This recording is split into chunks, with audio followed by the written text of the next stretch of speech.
Bueno, Mari Compuche, Mari Pulamien, Inche Daniela Catrileo Piñén. Un saludo para todas ustedes y todos ustedes también. Mi nombre es Daniela Catrileo, soy mapuche, soy escritora, soy feminista y bueno, soy vegana también, por eso estoy aquí hoy día junto a ustedes compartiendo este video. Quería agradecer también la invitación a la presentación y reflexión del libro de Carol Adams. Y bueno, también aprovecho de brindarle mis felicitaciones a todo el equipo por la oportunidad que significa la difusión de este libro en este territorio. Sobre todo, pienso que sirve mucho para abrir ese umbral de multiplicidades que ofrece la lectura y sus reflexiones, y sobre todo en las temáticas interseccionales, ¿no?, que invoca su escritura. Para partir, quisiera decir que soy vegana. Hace 10 años aproximadamente elegí una vida vegetariana y hace unos 5 años ya decidí radicalmente ponerme y decidirme como una categoría vegana, como una categoría política también de vida, una elección. Eh, una decisión que no es muy fácil para cualquier chica que nace en la periferia y siempre ha sido difícil ser autónoma con respecto a las decisiones que dependen de una subordinación, pero también una aprende a ser un poco más porfiada y en mi caso ser radical con respecto a ciertas decisiones políticas. En este sentido, mi contexto de vida se da en nacer en una familia mapuche en una población de San Bernardo, y que por medio de múltiples violencias que durante bastante tiempo ha amortajado nuestra historia, con sus esquilas coloniales que impusieron el exilio de Wallmapu, cuyo destierro hemos recogido en la memoria del proceso migratorio llamado lo que se conoce como diasporización mapuche. De este modo a mí me toca nacer en la ciudad, lo que me torna también una guarriache, y con los cruces identitarios en una champurria. Este proceso de empobrecimiento, ¿cierto?, ha trazado una diversidad de narrativas que nos han atravesado culturalmente. Hablo de todo este proceso también para entender el cómo llegamos a cuestionarnos sobre ciertas prácticas y culturas hegemónicas. Y al menos en mi familia solo discutieron mi decisión en un comienzo, porque nunca hubo elección, ni otros modos de comprender la política de la alimentación, pues había una costumbre arraigada en una cultura ritual que primaba y nunca fue muy cuestionada. A partir de esta experiencia provocó cierto quiebre, donde un paradigma diferente se imponía y consideraba otro tipo de relación con la comida y la reflexión profunda de su conciencia antiespecista. Es por eso que llego más o menos mucho antes al mundo vegetariano que al feminismo.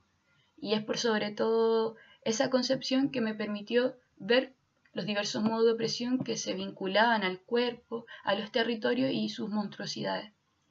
Es en ese entre cuando me doy cuenta que ser feminista y ser vegetariana estaba enlazado, más que nada en entender las relaciones de poder que se generan en espacios jerárquicos y en ejes económicos neoliberales.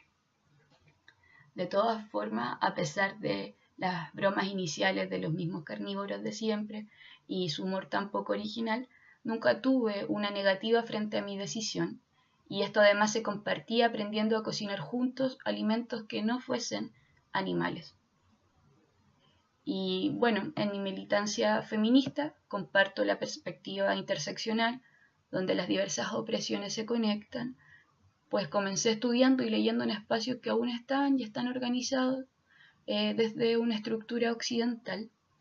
Entonces el compromiso se avecina, ¿cierto?, a repensarnos desde una recuperación de una memoria que ha sido emborronada, sin intención tampoco de esencializar ciertos términos, sino que comprendiendo la complejidad y heterogeneidad de un pueblo, en este caso el pueblo mapuche, del que también surgen diversas voces, identidades y, bueno, subjetividades.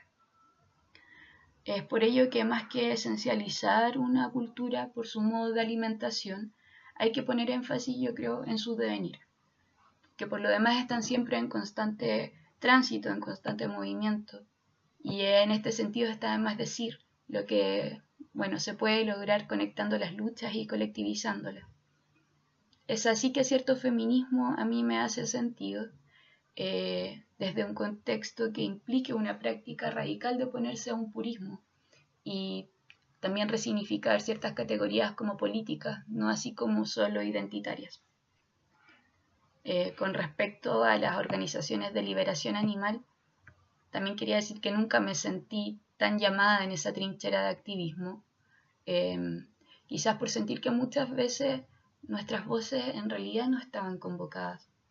Siempre los vi como un lugar ajeno, no generalizo, es cierto que existen otro tipo de organizaciones donde quizá todas estas discusiones se han llevado a cabo. Sin embargo, yo siempre lo sentí como algo demasiado externo.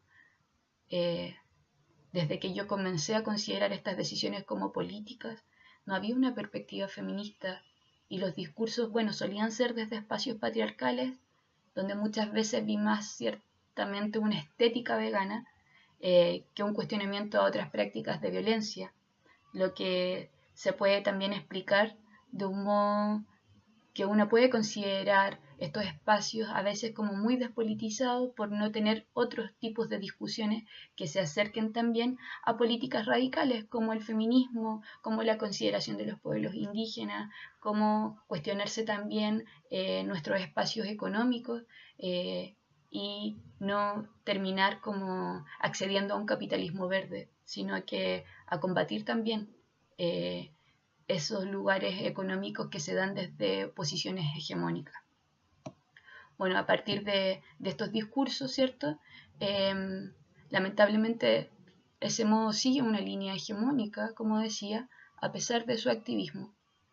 En esto último me hace mucho sentido también las palabras que pude leer también de Carol Adams con respecto a la ejemplificación de organizaciones como PETA, ¿no?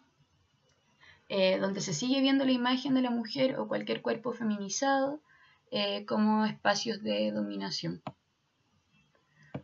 Es por eso que creo fundamental erguirse contra los discursos antropocentristas que se han levantado como facciones jerárquicas en nuestro curso histórico, y eso se vuelve patente en las diversas disciplinas donde una transita.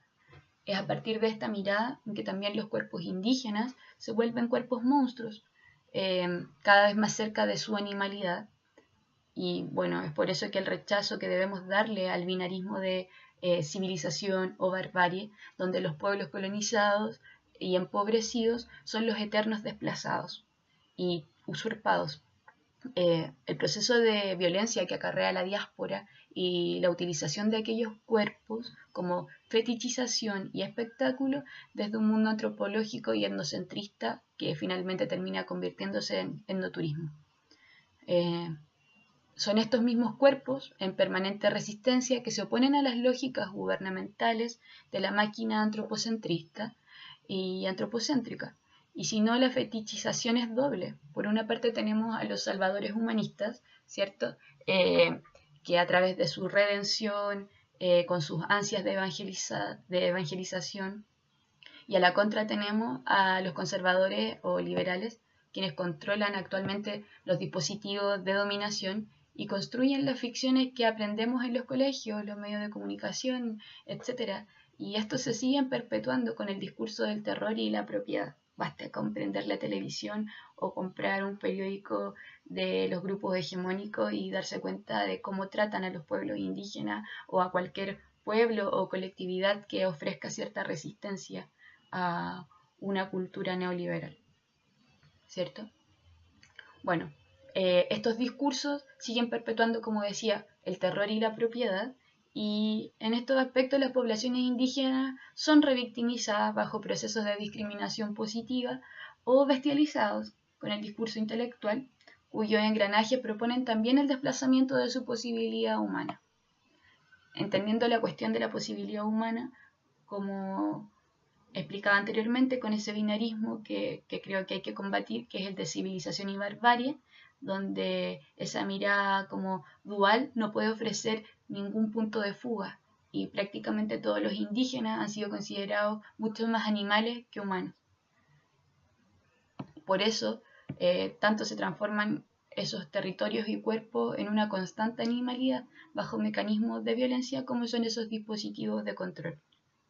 Entonces, siguiendo con esta trama, desde esta perspectiva los cuerpos feminizados son aún más castrados y periféricos desde el ojo patriarcal y colonial, por medio de diversas formas de opresión que ya mencionaba. Esto lo podemos entender bajo una lógica que se suma al emborronamiento de una cultura y la impostura de otra, que pocas veces se asimila como sincretismo y muchas otras veces, que quizás son la mayoría, terminan por borrar, por extinguir una cultura.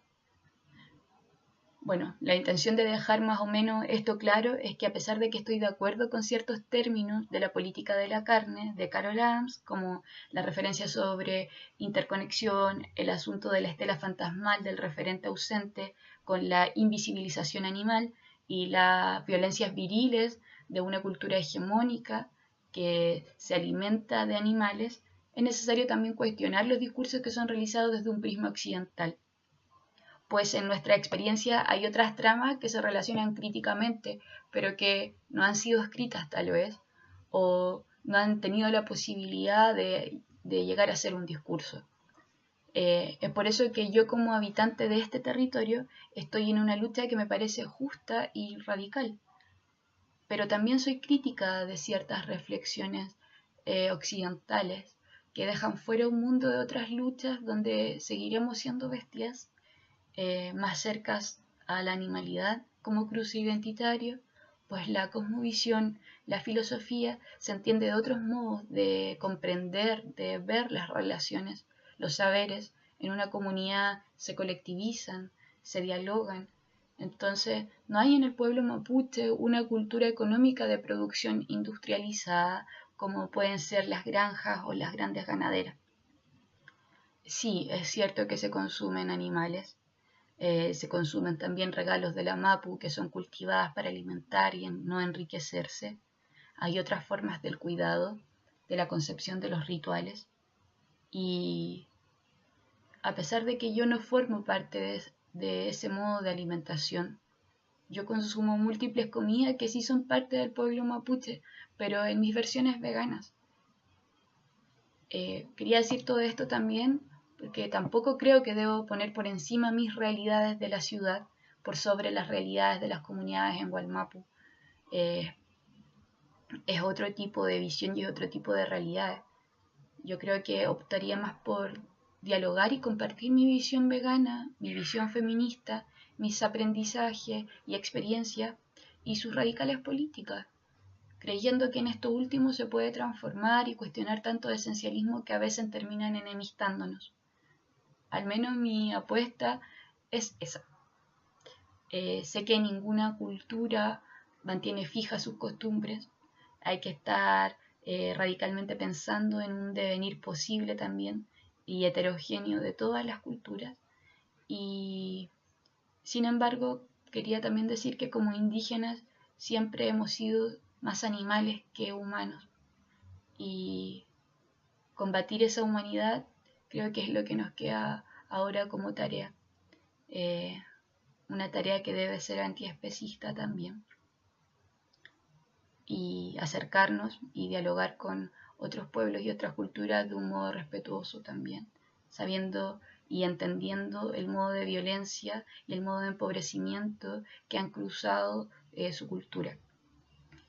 Bueno, quería darle las gracias por compartir este video el día de hoy. Lamento mucho de no estar con ustedes compartiendo en el lanzamiento del libro, lamentablemente también tenía otras actividades, pero espero que podamos conversar a futuro y compartir también las visiones que todos tenemos con respecto a nuestras vidas veganas y obviamente a nuestras vidas feministas. Pero Peucayal Pulamien,